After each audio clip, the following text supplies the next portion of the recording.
পদত্যাগ করা উচিত ছিল। যেহেতু তিনি এখনো নিজে পদত্যাগ করেন নাই, সেহেতু ওনাকে অপসারণ করতে হবে। হ্যাঁ, এখন এই কাজটাই করা উচিত। এই কাজটি এখন করলে সবচেয়ে ভালো হয়, কারণ তিনি হচ্ছেন আওয়ামী লীগের মনোনীত রাষ্ট্রপতি। তিনি আওয়ামী লীগের পক্ষপাতিত্ব করবেন, এটাই স্বাভাবিক। আজকে বাংলাদেশের বৈষম্য বিরোধী ছাত্র আন্দোলন থেকে এই রাষ্ট্রপতির অপসারণের দাবি উঠেছে। এই দাবির সাথে কি আপনিও একমত, নাকি এই রাষ্ট্রপতিকেই আপনি দেখতে চান তার মেয়াদকাল পর্যন্ত?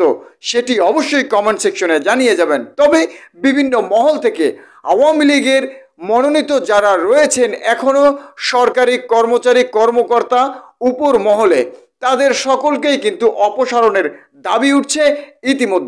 ইতিমধ্যে আপনারা দেখতে পাচ্ছেন যে দীপ্ত টেলিভিশনের একটি পোস্টার আমি আপনাদের এখানে দিয়ে দিয়েছি, যেখানে আপনারা দেখতে পাচ্ছেন স্পষ্টভাবে লেখা রয়েছে বৈষম্য বিরোধী ছাত্র আন্দোলনের একজন, তিনি কিন্তু বলছেন যে এই রাষ্ট্রপতিকে অপসারণ করাতে হবে, তাকে তার দায়িত্ব থেকে সরিয়ে দেওয়া হবে।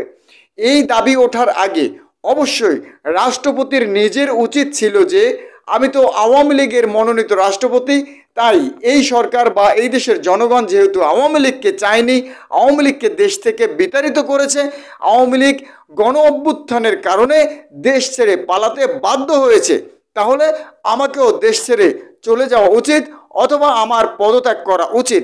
তিনি পদত্যাগ করেননি।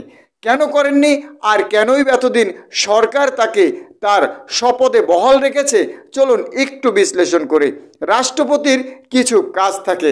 যখন একটা দেশের সংসদ ভেঙে যায়, একটা গণতান্ত্রিক দেশের একজন সরকার যখন দেশ ছেড়ে পালিয়ে যায়, তখন কিন্তু সমস্ত দায়িত্ব গিয়ে বর্তায় ওই দেশের সেনাপ্রধান, নৌবাহিনীর প্রধান, বিমান বাহিনীর প্রধান এবং রাষ্ট্রপতির উপরে। যেহেতু রাষ্ট্রপতি দেশ ত্যাগ করেনি এবং পদত্যাগও করেনি, সেহেতু রাষ্ট্রপতির কিছু দায়িত্ব ছিল, যেমন নতুন কোনো সরকার যদি আসে, কোনো কেয়ারটেকার সরকার, অন্তর্বর্তীকালীন সরকার, তাহলে সেই অন্তর্বর্তীকালীন সরকারকে, সেই কেয়ারটেকার সরকারকে কিন্তু স্বপদে স্বস্থানে সসম্মানে জায়গা করে দেওয়ার জন্য রাষ্ট্রপতির প্রয়োজন। রাষ্ট্রপতি কিন্তু সকল এমপি, মন্ত্রী, মিনিস্টারদেরকে, প্রধানমন্ত্রীকে শপথ পাঠ করান। আওয়ামী লীগের মনোনীত, তখন এটা জেনেও ইউনূস সরকার তাকে রেখেছিল। কেন রেখেছিল? কারণ অন্তর্বর্তীকালীন সরকারের টিকে থাকার জন্য, স্থায়িত্বের জন্য, তার ভিত্তি মজবুত করার জন্য রাষ্ট্রপতির কিছু কাজের প্রয়োজন, আর সেই কাজগুলো এখন ফুরিয়ে এসেছে। তিনি হচ্ছেন আওয়ামী লীগের মনোনীত রাষ্ট্রপতি।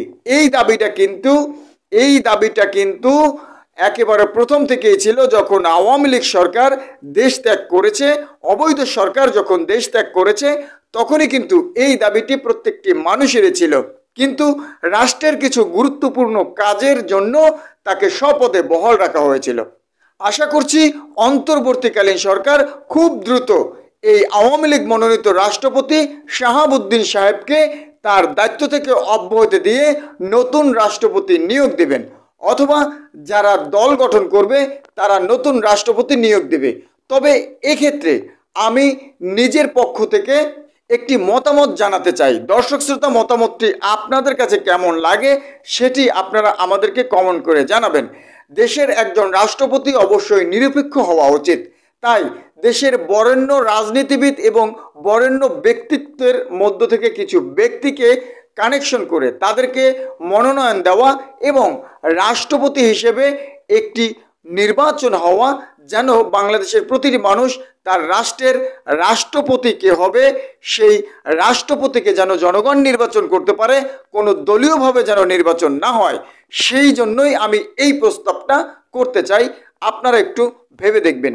দর্শক শ্রোতা, ইতিমধ্যেই কিন্তু এই রাষ্ট্রপতি চুপ্পুর পদত্যাগের আহ্বান উঠেছে সর্বমহল থেকে।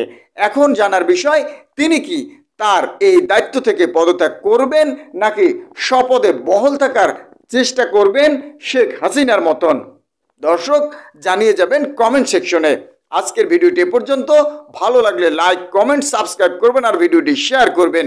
আজ বিদায় নিচ্ছি, ইনশাল্লাহ দেখা হচ্ছে পরবর্তী কোনো ভিডিওতে। আল্লাহ হাফেজ।